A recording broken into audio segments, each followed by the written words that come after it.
Welcome, one and all, to the September 22nd edition of Signals from Mars.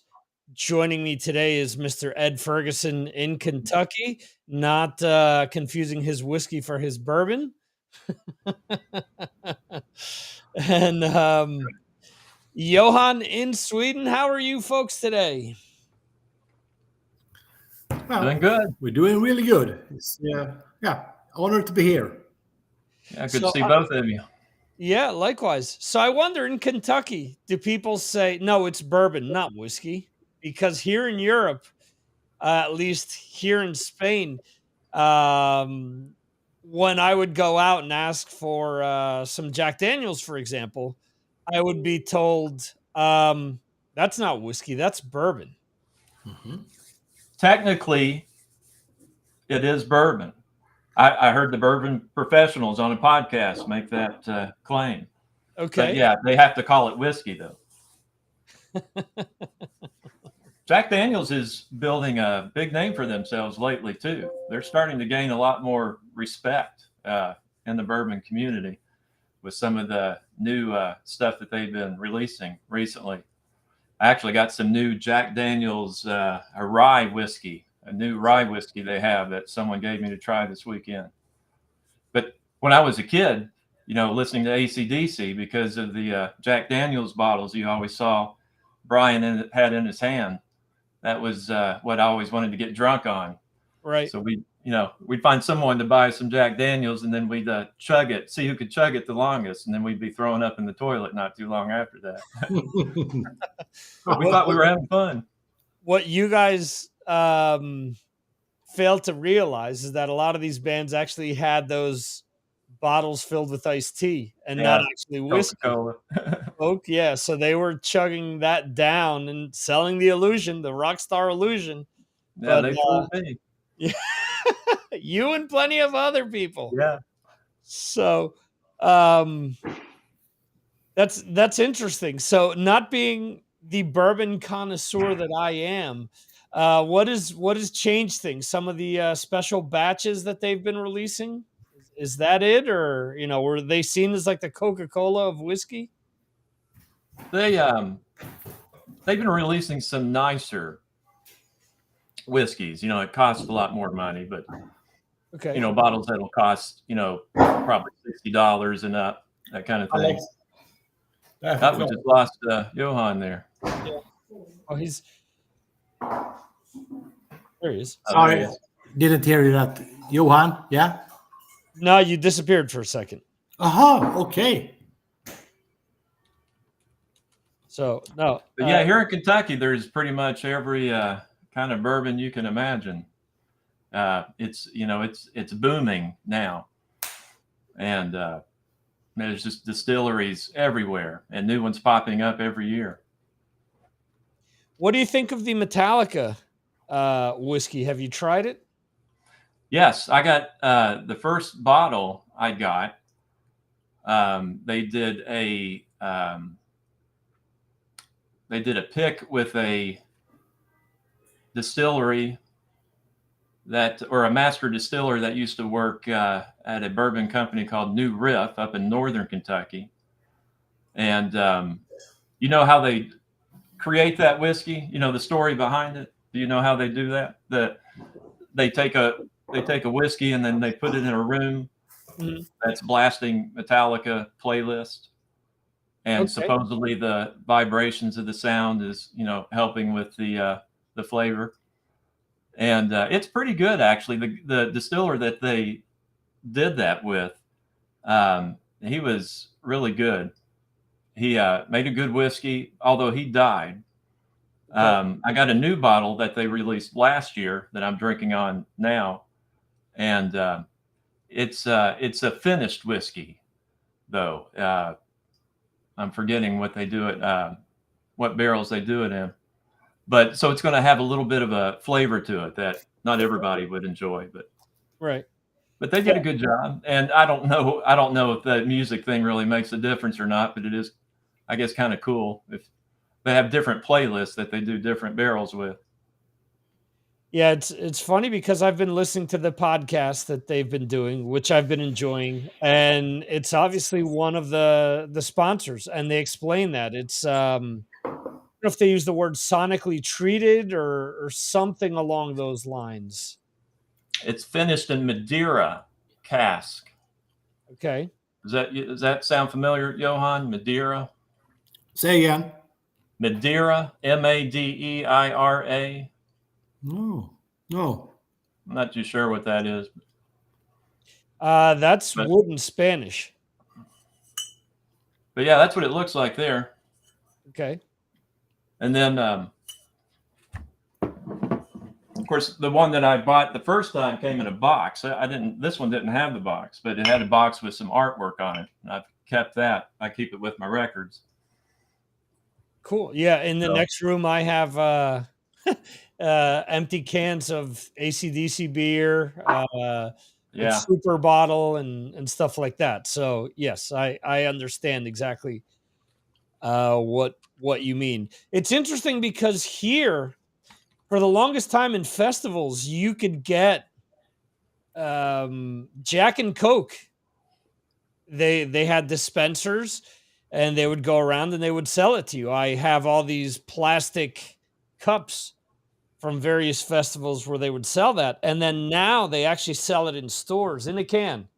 It's already, I guess, pre-mixed for you. It's Jack Daniels and Coke. It has the yeah. Coke brand on it, has the Jack Daniels brand on it. And I mean, these last few years, even though I've pretty much had to stop drinking alcohol, um, we still have regular Jack Daniels at the house. We have honey Jack Daniels. We have apple Jack Daniels. Of some of the flavored stuff, I think the only thing that we don't have is the spicy stuff.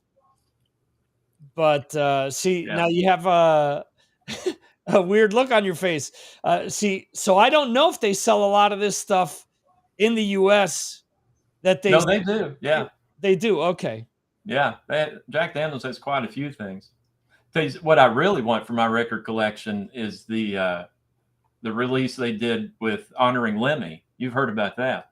I have not. Explain it to us. Yeah, there's a Jack Daniels single barrel that they released, and it comes in a box that has a Motorhead label on it, Oh wow. and I think they're signed too.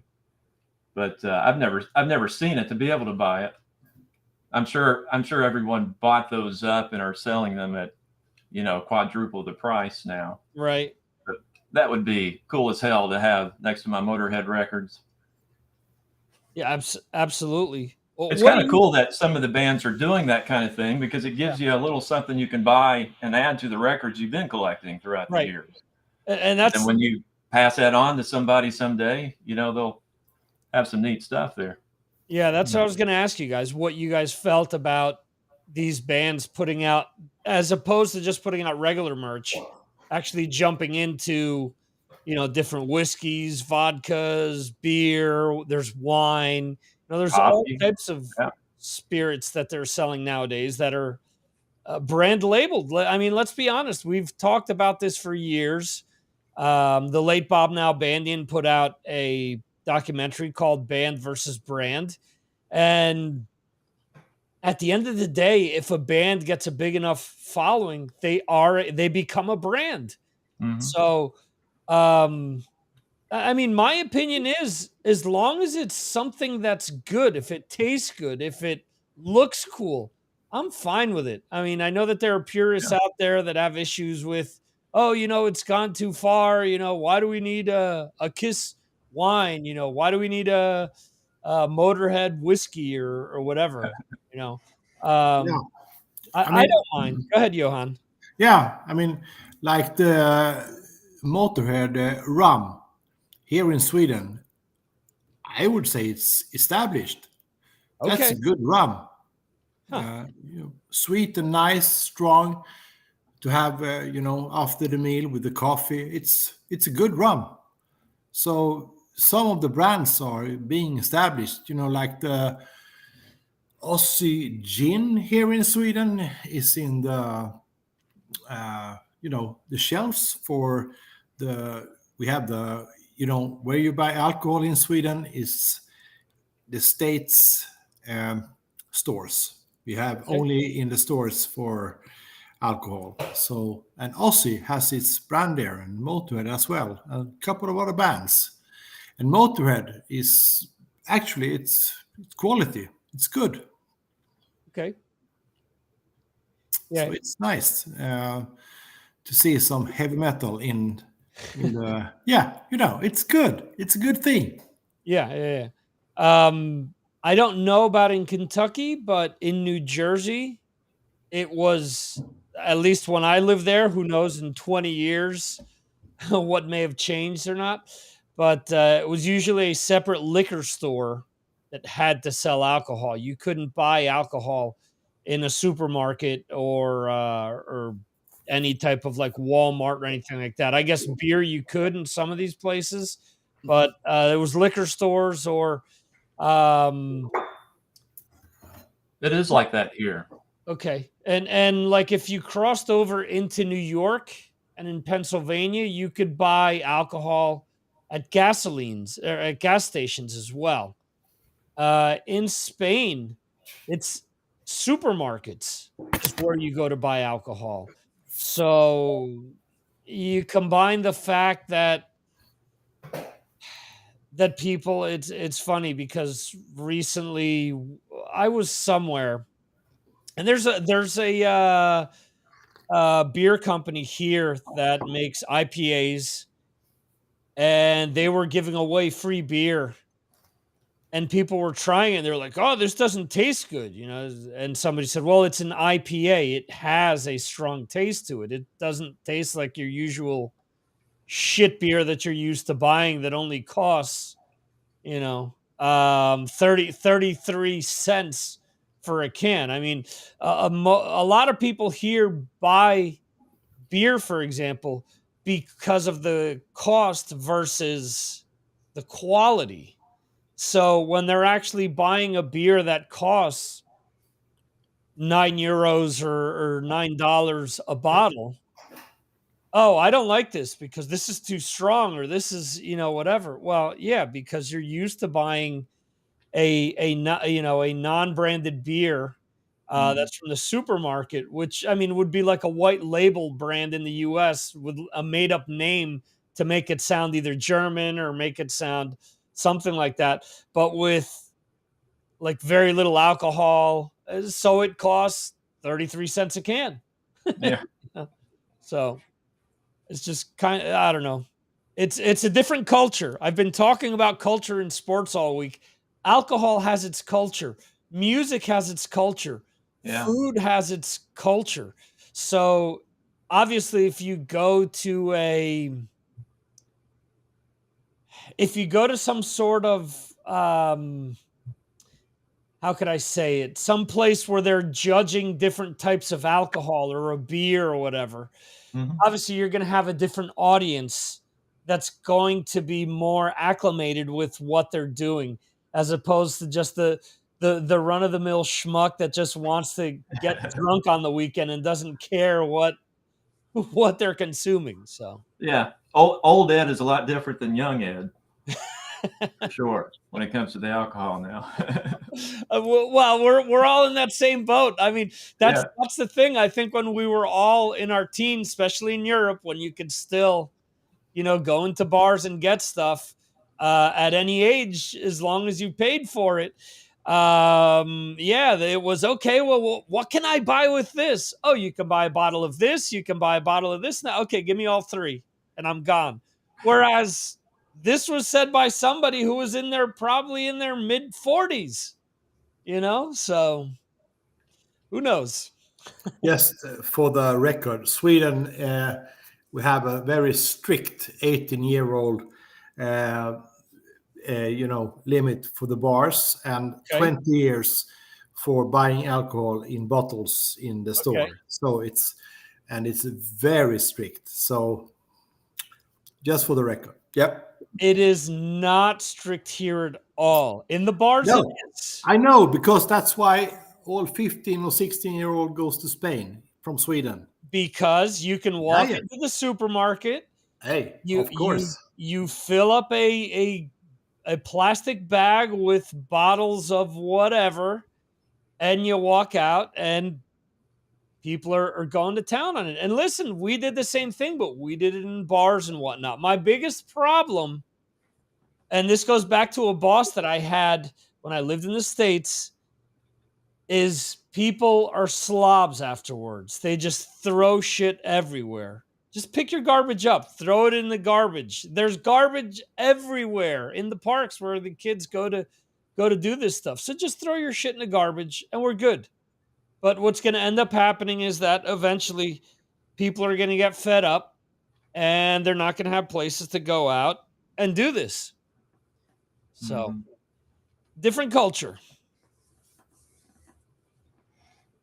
Anyway, cool music, cool discussion, wrapping music into beverages and different cultures where it's still about music. Because I mean, I could remember, sitting around. We had in New Jersey in the winter, especially. I have a cast iron chimney in the back here in Spain. My parents had one as well. And what we would do is it would be freezing cold. We would light the chimney up in the backyard, listen to music, and sit there smoking cigars and drinking whiskey. So, and telling stories, and it was kind of just a get together. Me and my brother, or my cousins that have been on a few times in the past, just chilling out, listening to music, and having some nice spirits on the weekends. Right. Those are the good things of life. Yes. Absolutely. So cool. Even though Jeremy's not here, I said, Jeremy, do you have any questions for tonight? Because we're going to be getting together and doing an hour one music discussion. And he just started sending me questions, a bunch of different questions. I said, Jeremy, these are all good, so we're going to use them. Sure. So, Jeremy, thank you. You're here in spirit. You know we love you and we miss you. So first thing here, should old bands just stop playing rather than just playing half-ass live? Some of the bands that he points out is Aerosmith, Kiss, and Ozzy. Obviously, Ozzy has been forced to stop, but he's saying that he still wants to do one more show. But at the same time, he's coming back and saying that he needs to get operated on and all this other stuff. But anyway, at what point do you guys think that bands should just stop playing live? Well, that's the here in Sweden, as a big follower of the Sweden Rock Festival. That's the big question, because that festival has, I don't know, 50% is old bands. Right.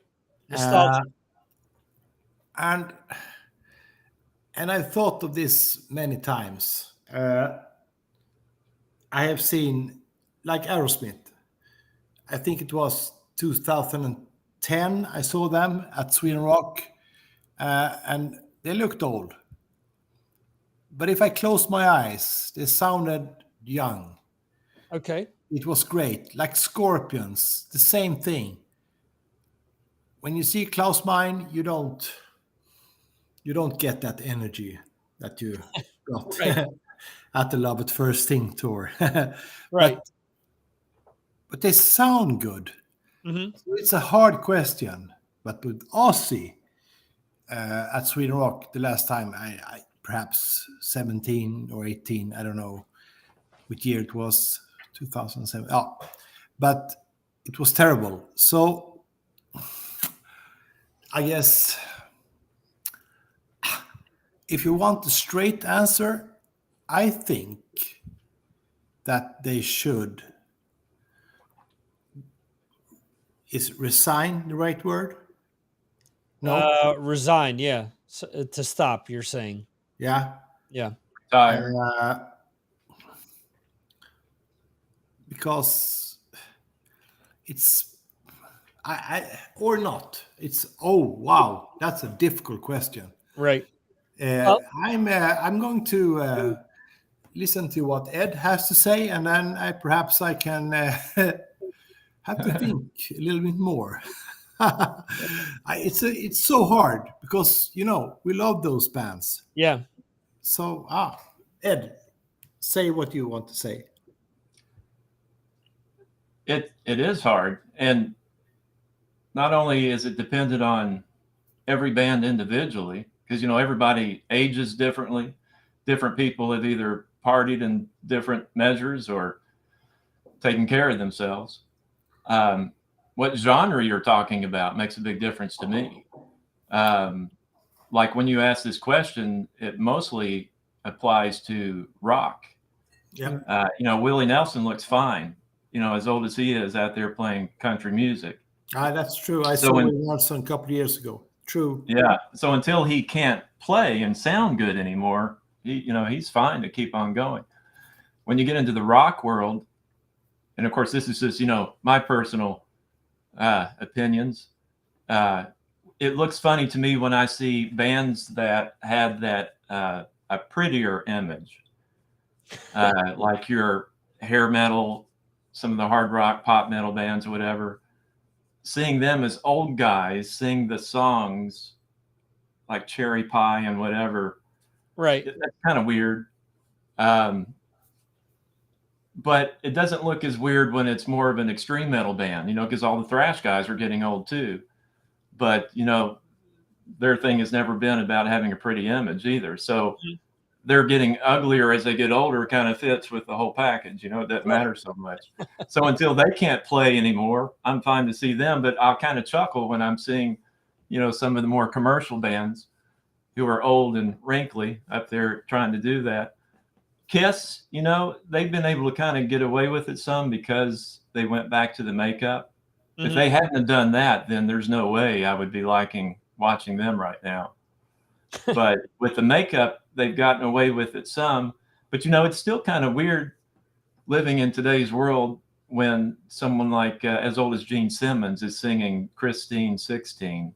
I don't guess they probably do that one live anymore, but when I just put on, a live and listen to it, I know they were 20 something back then, but Right. now we always see them as 70-year-old guys, and it's funny.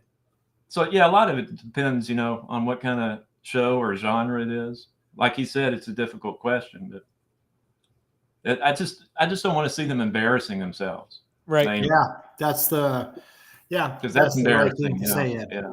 I don't want to see them embarrassing themselves. That's the main thing. And some of them do, and some of them do not. But Ozzy embarrassed himself while playing at Sweden Rock, and Scorpions did not. So it's Well, it's difficult. Johan, look at your shirt. Yeah, Rush. Rush got to a point they realized this was as good as it was going to get, True. and they just stopped. They Yep. didn't want to tarnish their image. They didn't want to be that band that stayed around too long. I mean, imagine if they would have continued up until the point that that Neil couldn't have played anymore. Yeah. Imagine if they would have been forced to have bring on another drummer just to finish a tour or something like that. What a big deal that would have been for fans, for just the history of rock in general. And at the same time, who are these bands hurting more? Are they hurting fans that are going away saying, "Oh man, they just my image of them is gone. This is no longer," like you said, Johan, my image of, let's say, Ozzy was seeing him on the Bark at the Moon tour. It has nothing to do with what he's like now. No. Does it hurt the fans more, or does it hurt the artist itself, because the artist is now, hey, maybe people don't want to book them anymore? I don't know. I haven't seen that, because I mean, there's still a lot of the bands that you were alluding to, Ed, that are still playing small clubs and stuff. Mhm. So that seems to have not affected them at all. No. So Yeah, as long as someone can do it and do it well, then more power to them, even if yeah. I don't like them. But yeah. Yeah, I remember one time at Sweden Rock.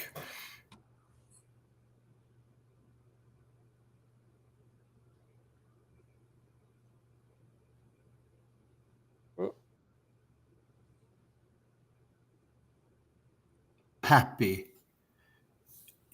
just to perform in front of a big audience, and that was contagious to the crowd.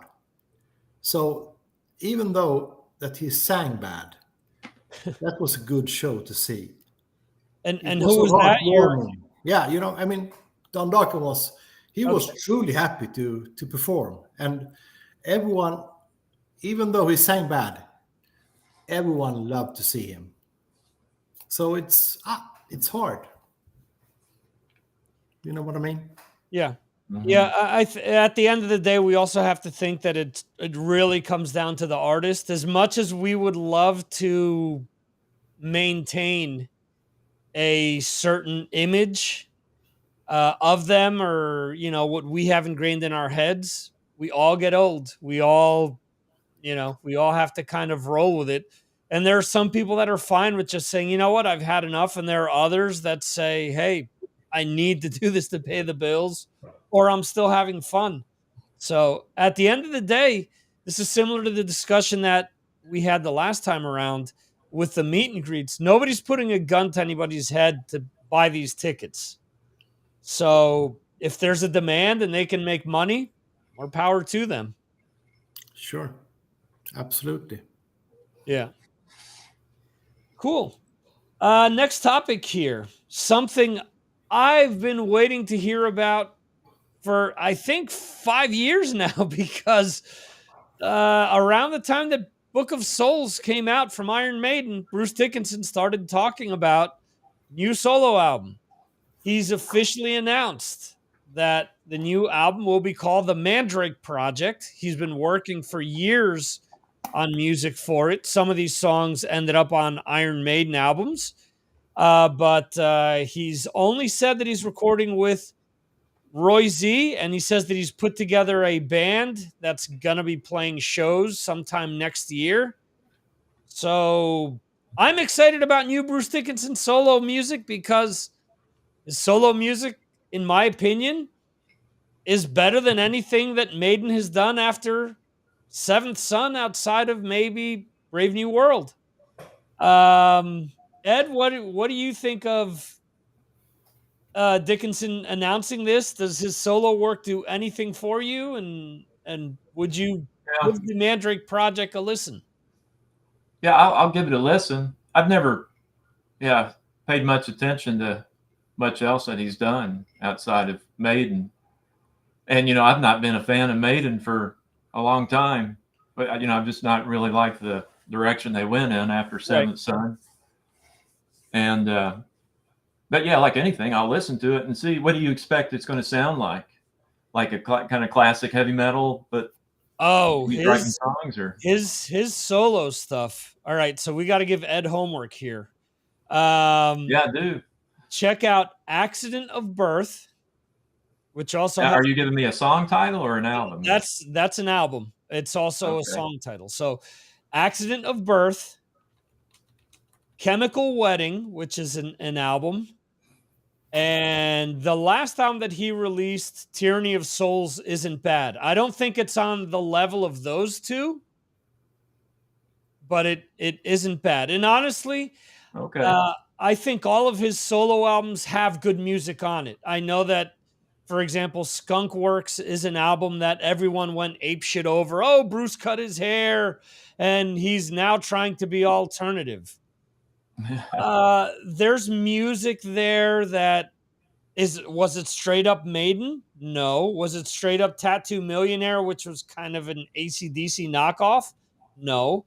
It was something completely different. Even Balls to Picasso, which is the first thing he worked on with Roy Z, has really cool moments on it. I don't enjoy all of it, but there's some songs off of there that are very heavy, that are very If you listen to it, the music is very layered. It's almost operatic to an extent because he was trying to put out like a Peter Gabriel album, but he kind of scrapped that part of it and kind of went for layered music.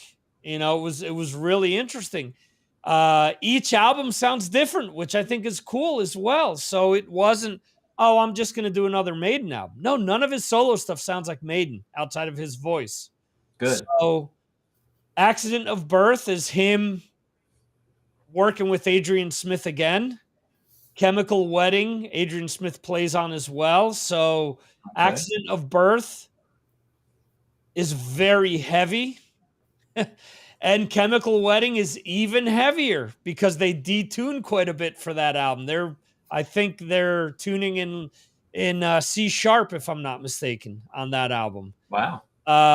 So Yeah, that's getting pretty low for Bruce there. I think you'll listen to it. It'll be a trip. You may not like it, but it's definitely. I think Yeah. it's pretty cool. And I think Tyranny of Souls, which ended up just being him and Roy Z, and I don't remember who played drums on it. It's not a bad album. It's different than the other ones. There's some more straight ahead hard rock on it, but there's still, I mean, Bruce is bombastic. Bruce is being Bruce on these albums, and to me, they kind of fill that void that, like you said, Maiden after Seventh Son. I think at the time, No Prayer for the Dying was a good album. I think Fear of the Dark was a good album, but looking back, they're not as good as maybe as a teenager listening to those albums for the first time.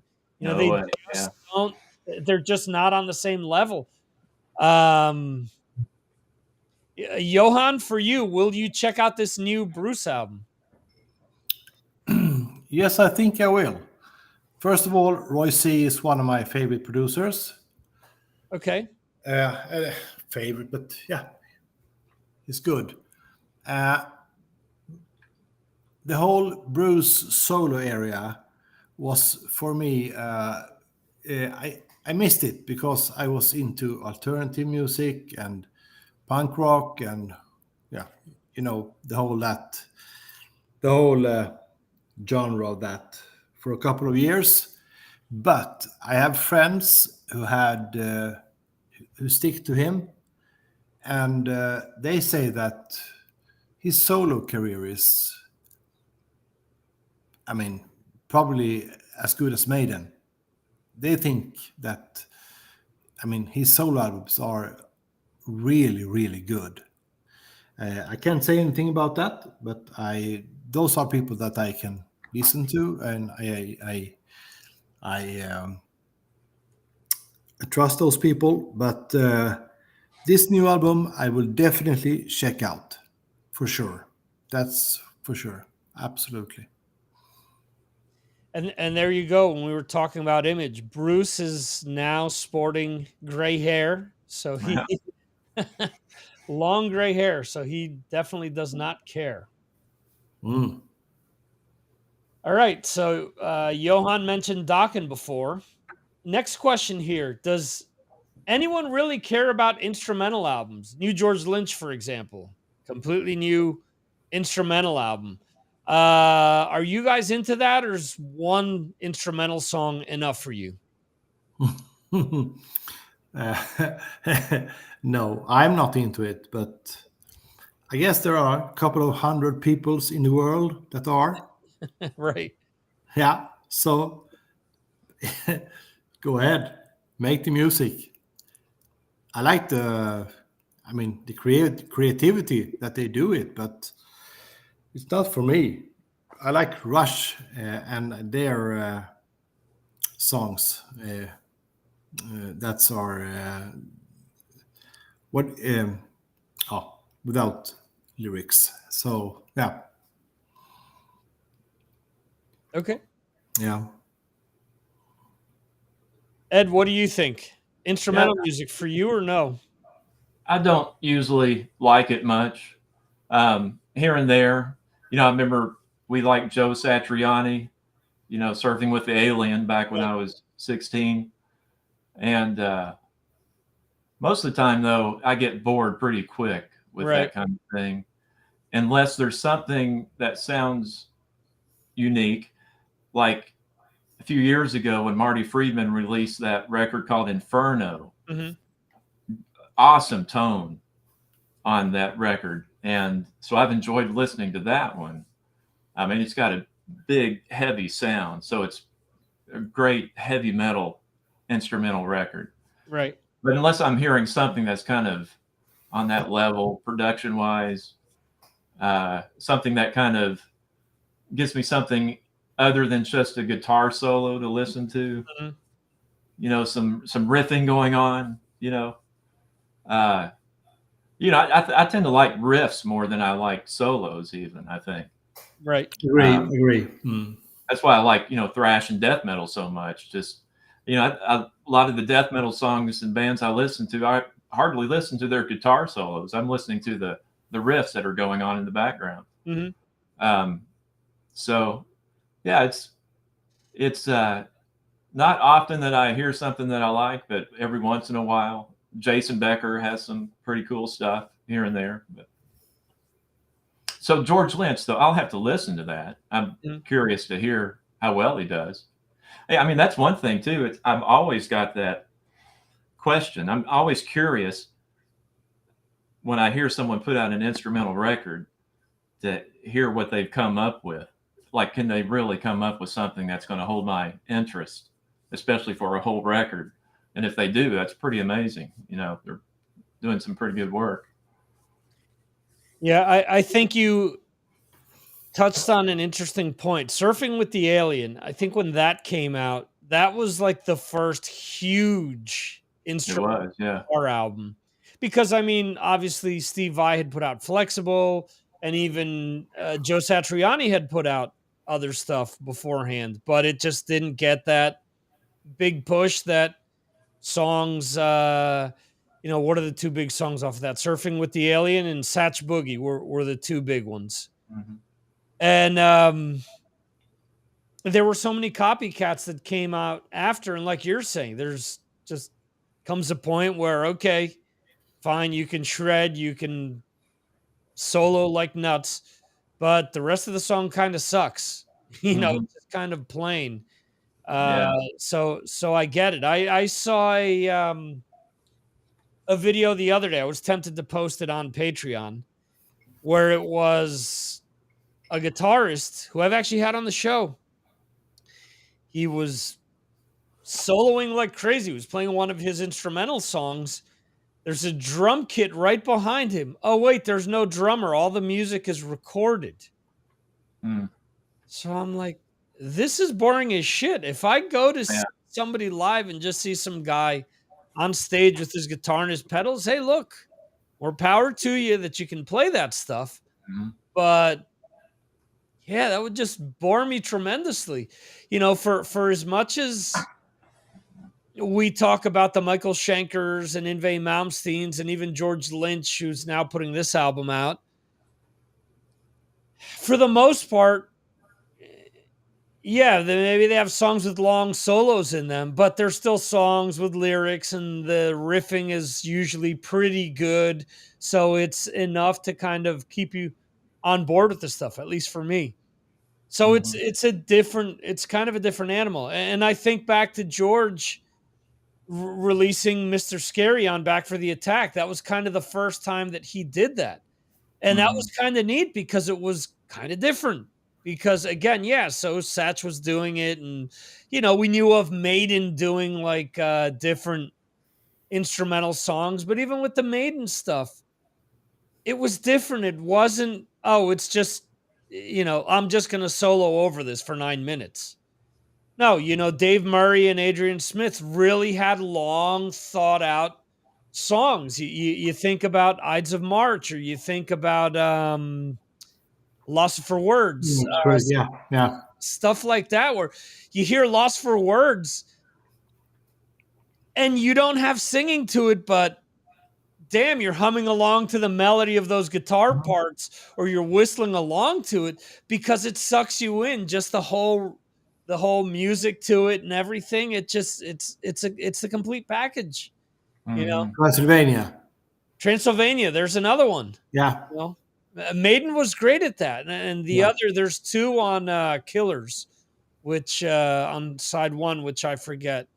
Um, the intro to Murders in the Rue Morgue is the other one. Ides of March. Ides of March. Okay, and there's another one. Genghis Khan, isn't that Genghis one? Khan. That's the other one. Okay. And those are all examples of more riff-based instrumentals. Right. Orion by Metallica, you Right. know? Yeah, they got solos, but they're songs. It's not just shredding from beginning to end. Right. Let me show off what I can do, you know? Yeah. And when it comes to instrumental guitar players, I actually like the less rock-based players, like now, like Steve Morse. Hmm. Of course, he's rock, but you know his roots are Dixie Dregs, Right. which is more of like an incredible jam band. And he's done some solo records, and you know he's got a particular style of picking that separates him, and he's just he's fabulous, amazing to listen to. And so I can listen to one of his whole records. Someone like Eric Johnson, you know, he's kind of got his own personality, and you know he's it's not just shredding rock guitar the whole time. They're songs that are kind of mixing different genres, you could say, Right. and they're just marvelous players. Yeah. No, I agree with you. That's why when Steve Morse joined Deep Purple, I was like, "How's this working?" Because his style is just Very so different, yeah. different. But it sounds good, I Yeah. think. Yeah. Yeah. Him and Deep Purple, yeah, Yeah. he was a good choice. Yeah, that was the. I think when Yngwie Malmsteen reinvented the electric guitar Right. in '84 with the Rising Force Hmm. debut album. There were some lyrics on that album, but not much. Something happened. I mean, even I, as age of 12, 13, listened to the, Tony McAlpine record. So something happened, but I think that time has passed. But hey, if Lynch want to do a soul album without lyrics, it's all good nowadays. Yeah. You don't have any big production costs or so probably produces at home. So Probably. yeah, fine.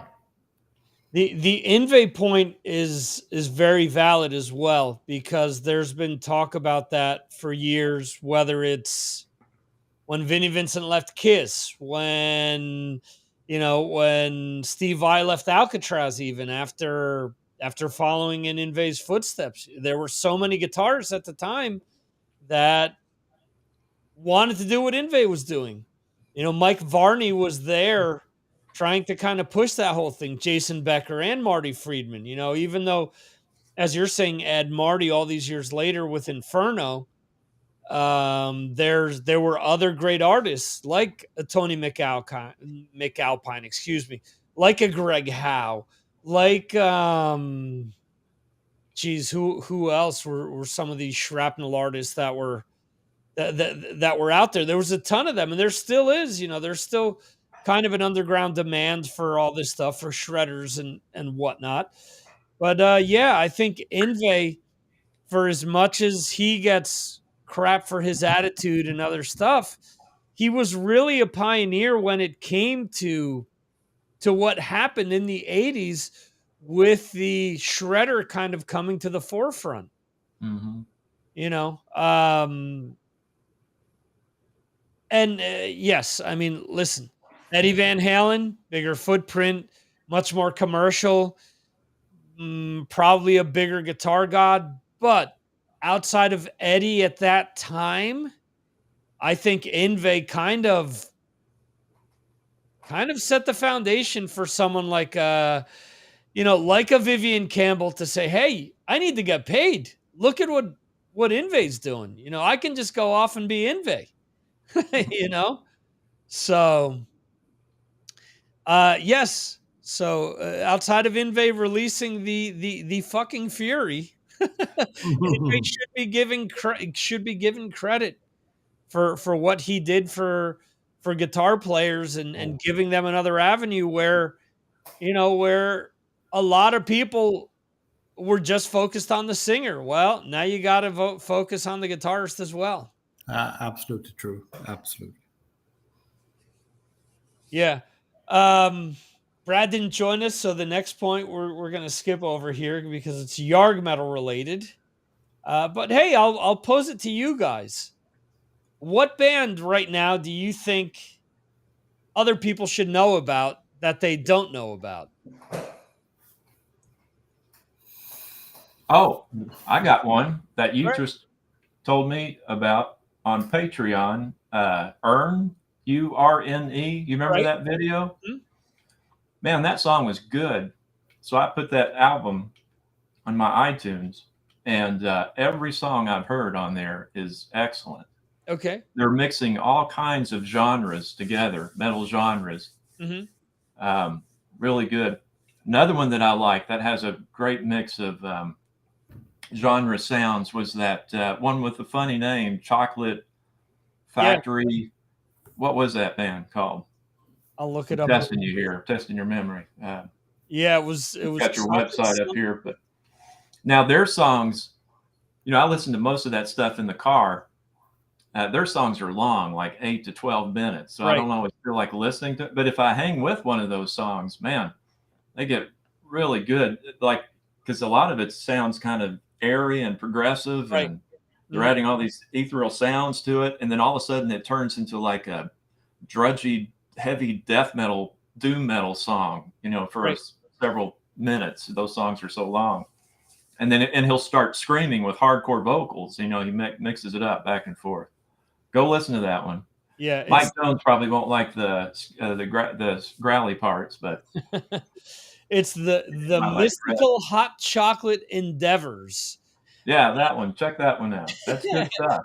And the name of the album is A Clock Without a Craftsman. Yeah, that Craftsman. whole album's good. Yeah. Yeah, I actually listened to that as well. It surprised me. It was one of these things like, come on, who names their band this? That is weird, isn't it? Yeah, and then I I think they were listened smoking weed that night. a little. So when I posted that video on Patreon, I'm like, wow, this is actually pretty cool. And so I listened to the album, and it's not bad. It's everything you just described. Yeah. Yeah. Johan, how about you? Well, you made me discover a band called Creeper from England. Right?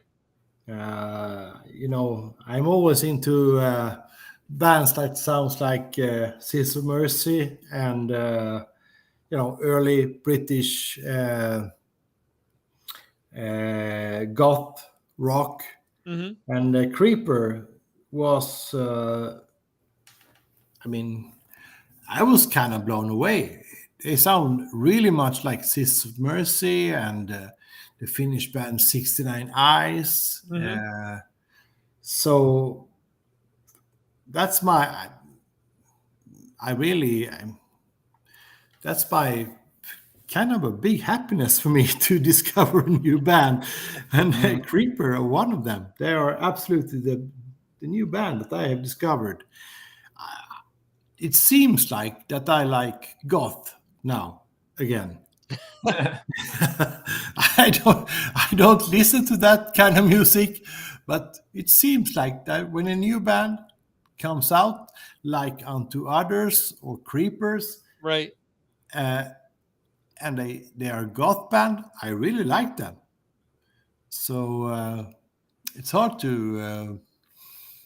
I don't know why. It's just like them. It's good. Uh, so that's, I guess, a new band for me. Yeah. What Yeah. about you, Victor? It's funny how that works where you're kind of into some sort of music and you kind of don't listen to it for a while and someone else comes around and does something very similar, which kind of makes you love what you've been listening to over again. I'm trying to look through my playlist here of stuff that's come out this year, Yeah. and I see that How Much Longer, the song from the Mystical Hot Chocolate Endeavors, is in here. Hmm. See, most of these bands are things that. Well, actually, let's see here. There's a band. I posted this video, and I actually liked the song, but not too many other people did. The name of the band is Holy Wars, and the song was Deus Ex Machina. There's another song another video they released this week, which is kind of a bit more on the poppy end, so I didn't end up posting it. There's a band and this came out a few years ago. There's a band called ORK, and apparently I stumbled upon this because there was an ad for their album on Instagram. I'm like, a band advertising on Instagram? Like, what's this? And I turned the sound on, and I was like, wow, this is kind of heavy, progressive, and kind of melodic. The name of the song is As I Leave. The name of the band is ORK. And what's the name of the album? Let's see. Name of the album is Screamnasium. Hmm. So trying to see what else I have in here. That's Post Profit is another one that I posted that a lot of people kind of dug. Name of the track is Cancel Culture. That's another one.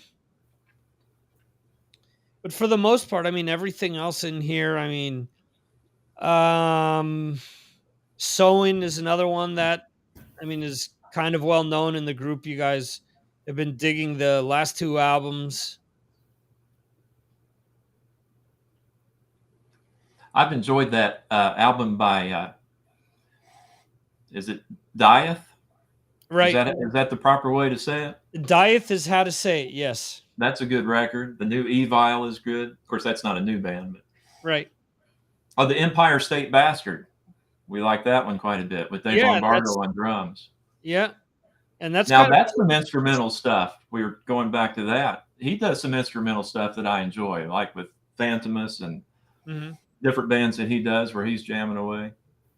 Well, but is Phantomus considered instrumental because Patton is still doing weird shit with his voice over top of the music. True, yeah. his voice is like another instrument. Because you listen to a song like what is it, Page 29 by Phantomus, which I love that record. Yeah, which is probably the song I've listened to them the most. And it's just he's not singing. He's singing, but he's not singing lyrics. No. Saint Agnes is another one that I listened to, which I liked quite a bit. That's kind of more like retro 90s alternative hard rock, I would say.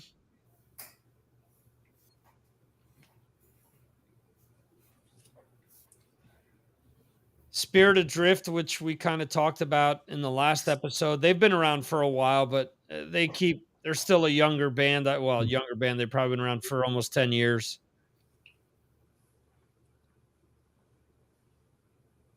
Yeah, so there's always good new music coming out.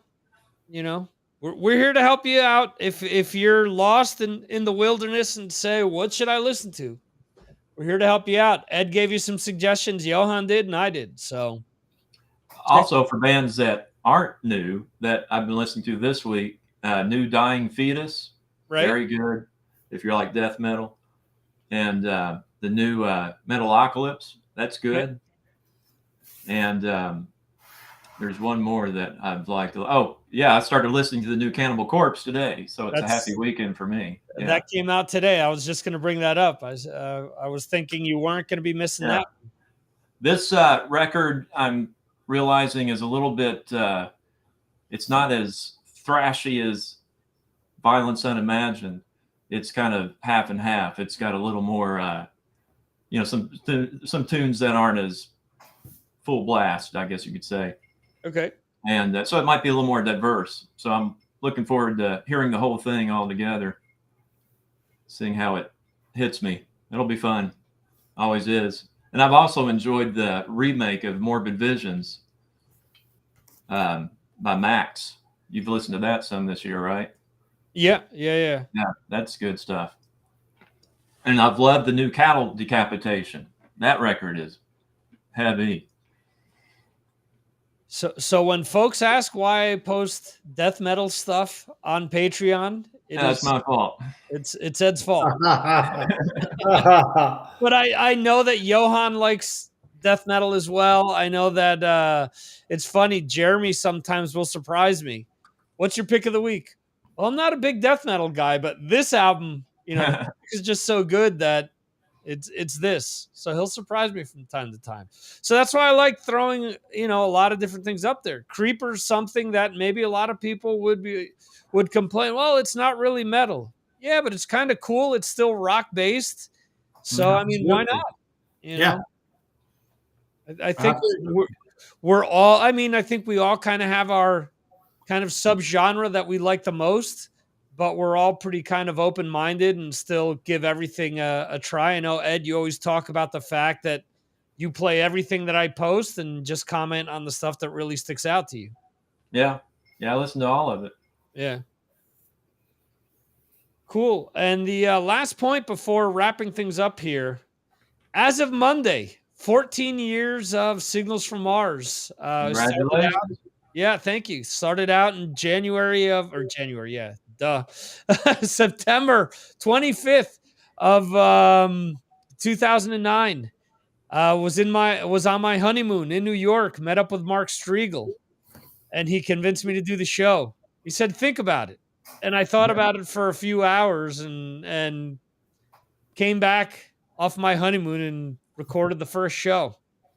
And I've been trying to be, I think since I started doing the live stream and everything, you guys have kind of helped keep this kind of consistent as well. So I mean, I try to do this every week. Sometimes it's impossible to do so, but I've been pretty frequent. We're up to episode 363. I think this will end up being, if I'm not mistaken. Plus the Patreon show, which I'll be recording episode 132 this weekend. So still love podcasting, still have fun with it. Wishing I could do more interviews. Hopefully we'll be doing more shortly. But I really enjoyed doing these shows with you guys. And we got to do a Patreon special shortly. We have, I think 1986 is calling, if I'm not mistaken. So we may be doing that. I think it's kind of late to do it this month, but maybe at the beginning of next month. We'll see. So, boy, that's going to be a heck of a year to discuss. We have to do an summer of 2023 special of the festivals and concerts as well. Yes, that we have to wait till Jeremy gets back. Jeremy isn't going to be back until the middle of October, he told me. Okay. So once he gets back, we're going to do a good Johan, Jeremy, Brad. I think that Mike Jones has been to quite a few shows as well this summer. Yeah. So hopefully we can corral him as well. Ed, have you seen any shows over the summer? I went to Nashville and to the Ryman, but it's not rock or metal, so that's all I've been to this year. There hasn't been anything come to Lexington to go see this year. Yeah. The last thing I saw was The Last in Line back in November. Right. I really want to hear about Nashville concerts because that's something different, and that's so far away from Sweden. So that's something I really want to hear. Well, they've been doing some metal shows at the Ryman, actually. What's the name of the at the what do you call it? That's the Ryman. That's the Grand Ole Opry, the Ryman Theater. Yeah, it's an old church building.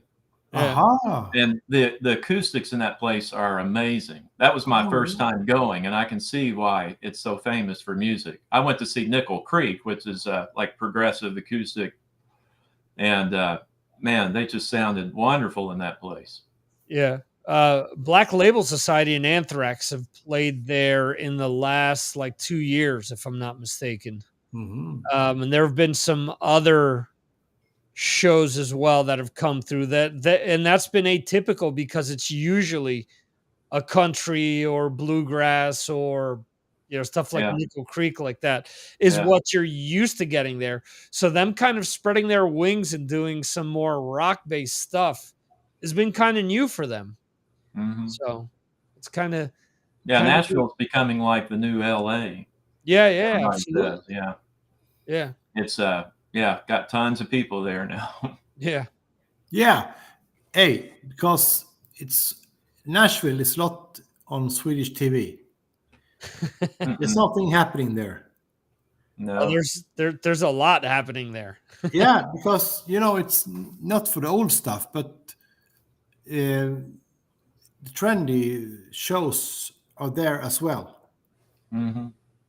So it feels like you know I'm a heavy metal fan, so I'm not into trendy things, but I see what happens on national Swedish TV, and then it's there.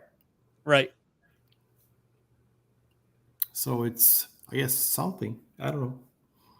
Cool. I Well, did have a friend of mine call me the other day and said that Jeff Tate's coming. Now, I Okay. would normally go and see him, but he wants me to go with him, so I might be going to see him when he comes around. oh wow. Wow. Okay. Now, and something like that, I would probably rather see live. I probably wouldn't care listening to his album, but maybe going to see it live would be kind of cool. Well, Yeah. he's doing, I think, Empire and Rage to Order live. Yeah, see, I think I might like that, especially if I go see it live. Yeah, Yeah. Yeah. Well, I'm here's big. here's the kicker. The drummer plays an electronic kit. He doesn't play an acoustic kit. Uh-oh. Have you heard it? Does it sound From fine? the videos I've seen, it looks good. He is playing. So I guess his whole thing is if I'm gonna be taking a triggered set around, I might as well just take an electronic kit where Okay. it's gonna be easier for me to get around with it. Yeah. So, Well, That's a that's good it. thing. yeah. Yeah, and that's the thing. A lot of people don't realize that there's really no difference between the two. And for a lot of people, oh, triggers are just, they're people cheating. Well, that's like somebody that would be like Willie Nelson saying, you're playing an electric guitar, you're cheating because you have Mhm. pickups and distortion, stuff like that. It's the same premise. It's just that Yeah. for some reason metal fans don't get that. Don't get the fact that a trigger is just a pickup on a drum set. I So guess it's the stigma that comes from all that new wave music that had all those drums, all that synth yeah, pop and stuff. Yeah. yeah. But there's so many things. I have a Swedish program called Superior Drummer, which if I connect my electric kit, which I have behind me to that, you wouldn't be able to tell the difference between Yeah. me if I'm playing a real drum set or not. Because I mean That's that cool. software was recorded using I think it's like 172 mics in a recording studio and it's got Wow. different angles and different things and it sounds real. The Wow. the intro music that I use was recorded on using the version before Superior Drummer 2. And unless you're really kind of tuned in to what it sounds like to the standard ear, you can't tell. I can tell from the cymbals because Hmm. the cymbals have a certain sound to them. But the actual drums are very hard to Yeah. discern. So a Yeah. lot of bands are using it. And actually a lot of bands what they do when they go out on tour and use triggers, they'll go into a studio and record the drum kit so that it's the actual drum kit being recorded and it sounds properly. It saves them time with if you are a musician, that depending on the place that you're playing, the weather, the humidity, there's so many things that come into factor which can affect the tension in your guitar strings, the tension on a drum head, things of that nature. So instead of having to tune a drum set halfway through a song, well, you're just playing with a trigger so that it all sounds correctly. So, Hmm. Anyway, we could spend hours talking about this. We right Yeah. here we have a power trio because Johan is a bass player, Ed is a guitarist, and I'm a drummer. So there you go. All right. Oh, Maybe the next time we appear, we'll jam live on the live stream. Who knows? Sounds very much. good. I'm ready. Cool. So I want to thank Ed and Johan for joining me tonight. Want to thank anyone who's watching the replay of this or listening to the podcast version of it. The next time you hear us or see us, we will be starting and we will be embarking on year number 14. So thank you to everyone who has joined me on the journey here along the years. Doesn't matter if you jumped on the train back in 2009 or if you jumped on it last week. I appreciate it all the same. So Hey, we are want to thank you, Victor. The first time I heard you was that Mark at Talking Metal had a really good co-host for a couple of episodes, and I thought that guy is good, and that was you. So I thank appreciate you, that. Victor. Wow. Absolutely, we love you, and that's why we follow you. Awesome. Mhm. Well, I really, really, really appreciate that, Johan. That means the world to me. So thank you. Cool. All right. Well, we're wrapping things up here before Johan makes me get all emotional. Yeah. Thanks once again, folks, and we'll see you next time right here on Signals from Mars. See ya.